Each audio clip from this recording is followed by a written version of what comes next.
दिल्ली के रामलीला मैदान में जो आज लोकतंत्र बचाओ महारैली हुई, उसमें झारखंड के मुख्यमंत्री भी शामिल थे और उन्होंने देश की मौजूदा सरकार को यानी बीजेपी सरकार को देश की अब तक की सबसे भ्रष्ट सरकार बताया और जनता से आह्वान किया कि तानाशाह हटाओ, लोकतंत्र बचाओ।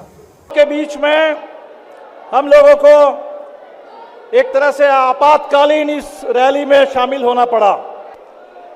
केंद्र की सत्ता में काबिज जो शासक दल है वो चुनाव नहीं लड़ रहा है, वो इस देश में लोकतंत्र के खिलाफ, संविधान के खिलाफ, इस देश के पूरे विपक्ष के खिलाफ जंग लड़ रहा है।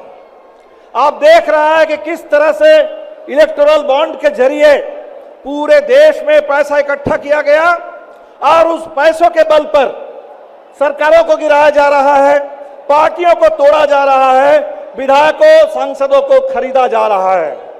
जिनको खरीद नहीं सकते, जिनको झुका नहीं सकते, उनको जेल में भेजा जा रहा है।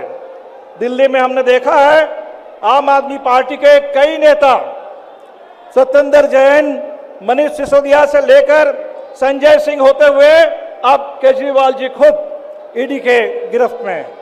हमने देखा हमारे झारखंड में हेमंत सोरेन जी इस समय जेल में। लोकतंत्र के खिलाफ जंग का ऐलान किया गया और हम लोगों को इस जंग में लोकतंत्र को बचाने के लिए, इस देश के संविधान को बचाने के लिए अब निर्णायक लड़ाई लड़नी है, इस लड़ाई को जीतना है। साथियों, ज्यादा बोलने की जरूरत नहीं है। हमें याद है कि हिंदुस्तान में जिस समय संविधान लिखा जा रहा था, संविधान सभा में बहस हो रही थी कि भारत को कैसा शासन चाहिए। कुछ लोग थे जो कहते थे कि अमेरिका के तर्ज पर भारत को भी राष्ट्रपति शासन चाहिए, राष्ट्रपति शासित प्रणाली चाहिए। बाबा साहब अंबेडकर थे जिन्होंने कहा कि नहीं, हिंदुस्तान को संसदीय लोकतंत्र चाहिए, क्योंकि संसदीय लोकतंत्र में सत्ता के ऊपर जनता की कम से कम थोड़ा नियंत्रण रहता है, जनता की थोड़ी निगरानी रहती है। आज वो नियंत्रण, वो निगरानी उन तमाम संस्थाओं को खत्म करने की कोशिश है। अंग्रेजी में एक कहावत है, absolute power corrupts absolutely. Absolute power और एब्सोल्यूट करप्शन एक ही सिक्के के दो पहलू हैं।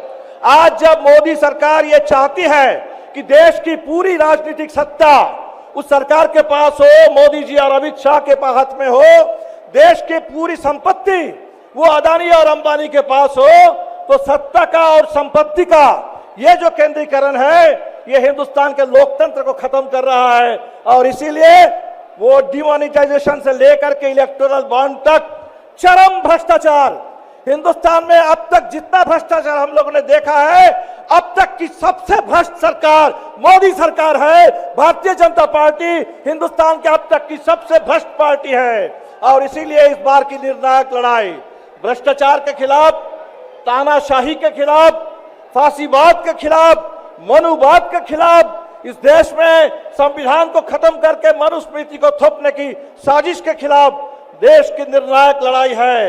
ये मार्च का महीना है, भगत सिंह के शहादत का महीना है, अप्रैल के महीने में चुनाव चलेगा, बाबा साहब अंबेडकर की जयंती का, फूले के जयंती का समय है। हम सब लोगों को मिलकर के बाबा साहब अंबेडकर, भगत सिंह के सपनों के हिंदुस्तान को बचाने के लिए और मोदी की ये जो तानाशाही है, इसलिए हम कहेंगे मोदी की तानाशाही को धूल चटाओ, इंडिया गठबंधन को विजयी बनाओ, हिंदुस्तान के संविधान और लोकतंत्र की हिफाजत करो, भगत सिंह और अंबेडकर के सपनों का हिंदुस्तान बनाओ। बहुत बहुत शुक्रिया। इनकलाब जिंदाबाद। जय भीम, लाल सलाम।